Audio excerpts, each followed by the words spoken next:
Hello good morning दोस्तों, राधे राधे। आप सभी का मेरे यूट्यूब चैनल पे स्वागत है। तो आज हम लोग UP triple S C PET की जो प्रैक्टिस सेट है तो उसका पहला क्वेश्चन देखते हैं। तो पहला क्वेश्चन क्या है, पढ़ लेते हैं। अजंता के अनेक चित्र किसके शासनकाल में बनाए गए? तो जो अजंता के चित्र थे वो किसके शासनकाल में बनाए गए? ऑप्शन क्या क्या है? गुप्त, शक, सातवाहन या वर्धन। तो अजंता के जो अनेक चित्र थे वो किसके शासनकाल में बनाए गए थे? तो आप लोग बताइए इसका आंसर क्या हो जाएगा?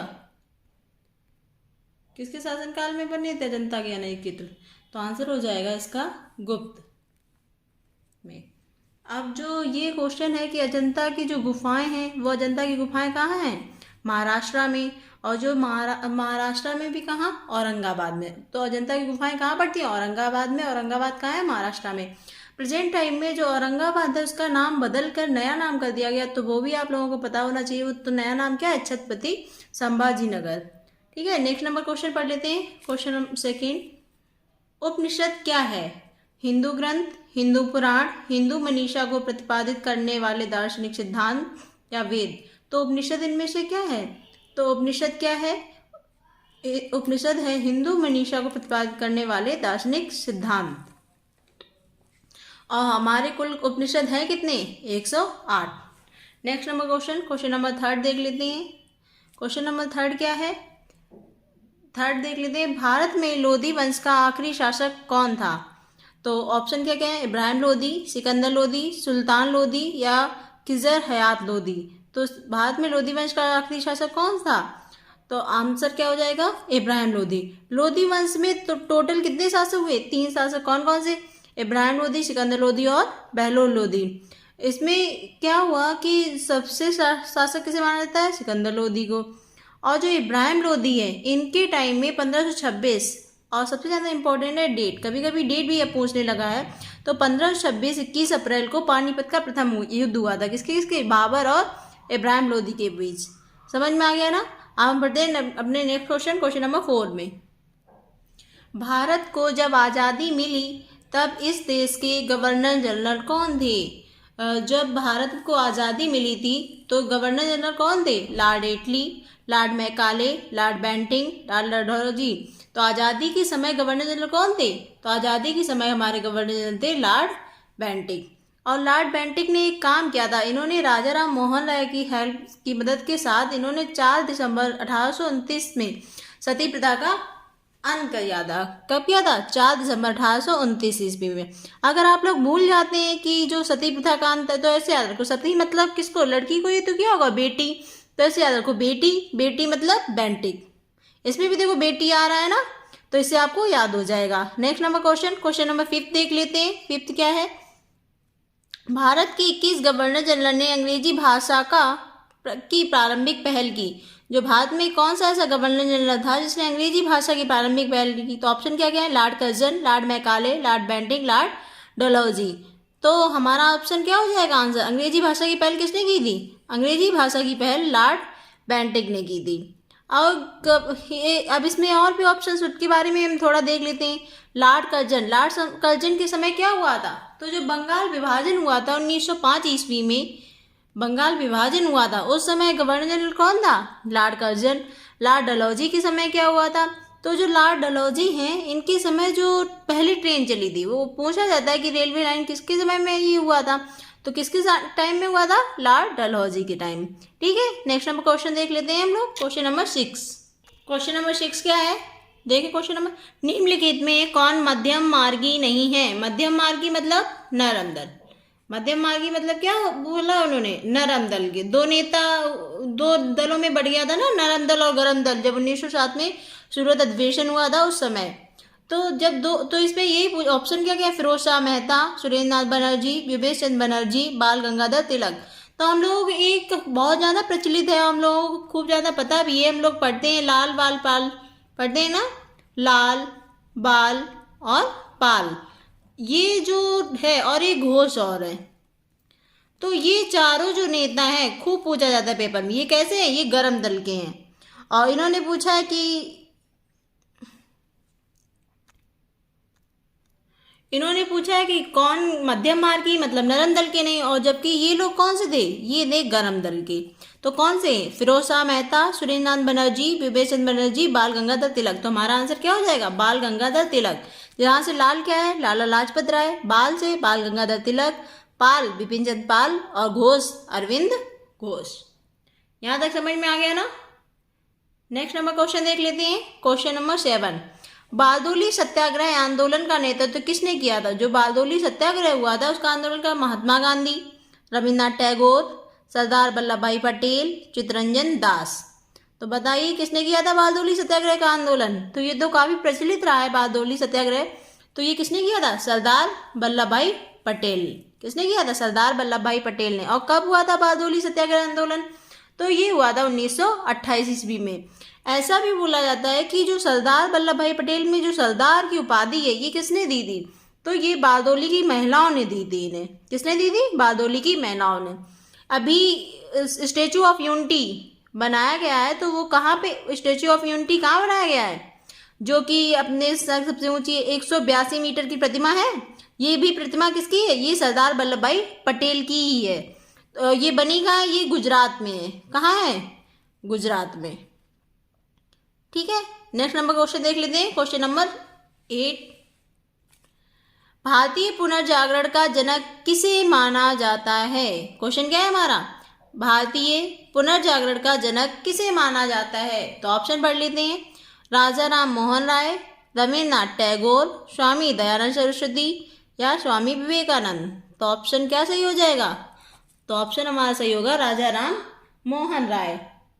ठीक है, अब इसमें जो स्वामी दयानंद है, स्वामी दयानंद सरस्वती, इन्होंने क्या किया था? इन्होंने 1875 ईस्वी में क्या किया था?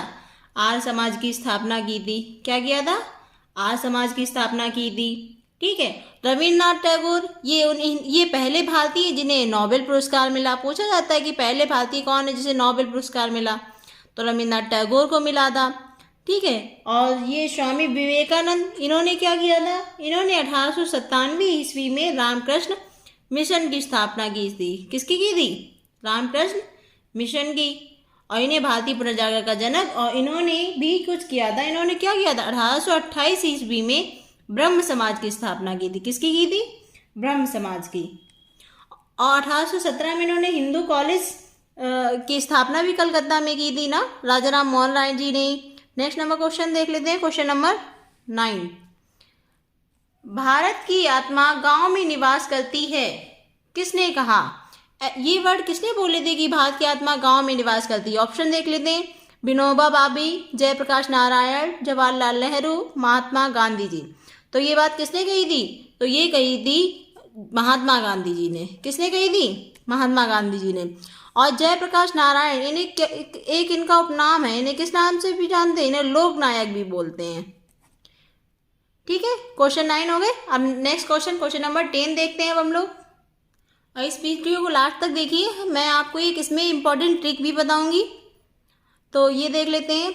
अंतरराष्ट्रीय दिनांक रेखा कहाँ से गुजरती है? 0 ग्रीनविच, 180 ग्रीनविच, 90 ग्रीनविच, या 270 डिग्री ग्रीनविच। तो कहाँ से गुजरती है? 180 डिग्री ग्रीनविच से। ठीक है, नेक्स्ट नंबर क्वेश्चन नंबर 11, भूस्खलन हेतु उत्तरदायी कारक है। जो भूस्खलन हो जाता है उसका क्या है? चट्टानों का खिसकाव, वनों का ह्रास, भूगर्भिक हलचल, या उपर्युक्त सभी। तो आप बताइए, जो भूस्खलन है, मतलब आपस में चट्टाने जो हो जाता है, तो भूस्खलन किसका कारण है? तो इन सभी के कारण इसका उत्तरदायी कौन है? ये सभी हैं। वनों का ह्रास भी है, चट्टानों का खिसकाव भी है, भूगर्भिक हलचल भी है। तो आंसर हमारा क्या हो जाएगा? उपर्युक्त सभी। Next number question number 12, Bharat का पृथ्वी का दक्षिणी ध्रुव किस भूखंड में स्थित है? जो पृथ्वी है हमारी, उसका जो दक्षिणी ध्रुव है, पूरा पश्चिम दक्षिण, यहाँ इधर पूर्वी, पश्चिमी, उत्तरी और दक्षिणी। तो जो दक्षिणी ध्रुव है वो कहाँ स्थित है? Africa, Greenland, Australia, Antarctica. तो कहाँ स्थित है? अंटार्कटिका। जो भारत का पृथ्वी का दक्षिणी ध्रुव है वो किस भूखंड में स्थित है? अंटार्कटिका में। Next number question number 13, Bharat में ऊर्जा का सबसे बड़ा स्रोत है? जल विद्युत ऊर्जा, सौर ऊर्जा, तापीय ऊर्जा या नाभिकीय ऊर्जा। तो भारत में ऊर्जा का सबसे बड़ा स्रोत क्या है? वो है जल विद्युत ऊर्जा। नेक्स्ट नंबर क्वेश्चन नंबर 14 देख लेते हैं। क्वेश्चन नंबर 14 क्या है? निम्न में से कौन सबसे ज्यादा अपशिष्ट उत्पन्न करते हैं? कृषि, न्यूक्लियर पावर संयंत्र, उत्पादन उद्योग या पैकिंग उद्योग। तो इनमें से सबसे ज्यादा अपशिष्ट पदार्थ होते हैं वो सबसे ज्यादा कहाँ से उत्पन्न होते हैं? तो उत्पन्न होते हैं उत्पादन उद्योग से। नेक्स्ट नंबर क्वेश्चन नंबर 15, वह कौन सा अनुच्छेद है जिसके द्वारा भारत का राष्ट्रपति राज का प्रशासन अपने हाथ में ले सकता है? क्वेश्चन क्या पूछा गया? वह कौन सा अनुच्छेद है जिसके द्वारा भारत का जो राष्ट्रपति है वह राज का प्रशासन अपने हाथों में ले लेता है? ऑप्शन क्या है? 326 आर्टिकल के तहत, या 352 आर्टिकल के तहत, या 356 या 355। तो हमारा आंसर क्या सही हो जाएगा? तो हमारा आंसर सही हो जाएगा 356। ठीक है। तो जो आपातकाल है वो कहाँ से लिए गए? आप लोग हम मुझे बताएंगे जो आपातकाल है वो किस भाग में है? भाग, आर्टिकल, ठीक, और कितने प्रकार के हैं और कितने प्रकार के आपातकाल लगते हैं। ठीक, ये इतने क्वेश्चंस आपके लिए, ये आप लोग कमेंट बॉक्स में मुझे बताएंगे। तो मैंने जैसा कि आप लोगों से बोला था कि क्लास के लास्ट में मैं आपको एक ट्रिक बताऊंगी, तो वो ट्रिक देख लेते हैं क्या है। चलो देख लेते हैं हम लोग ट्रिक क्या है। तो जो मानक समय रेखा है, मानक समय रेखा, तो ये भारत के कितने राज्यों से गुजरती है? मानक समय रेखा भारत के कितने राज्यों से होकर गुजरती है? तो ये 5 राज्यों से होकर गुजरती है।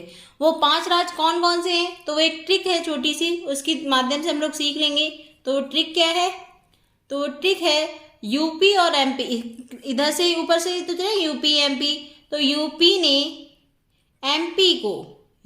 ने एमपी को ऐसे मारा।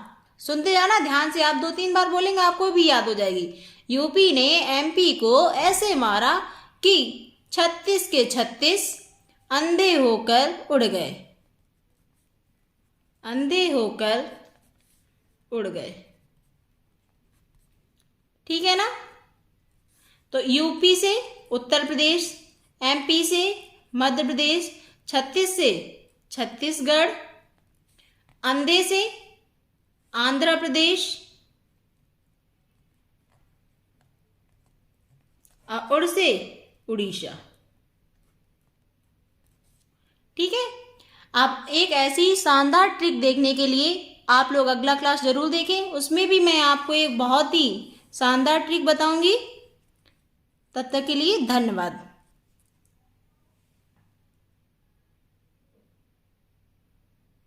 कमेंट बॉक्स में जरूर बताइए आपको क्लास कैसी लगी।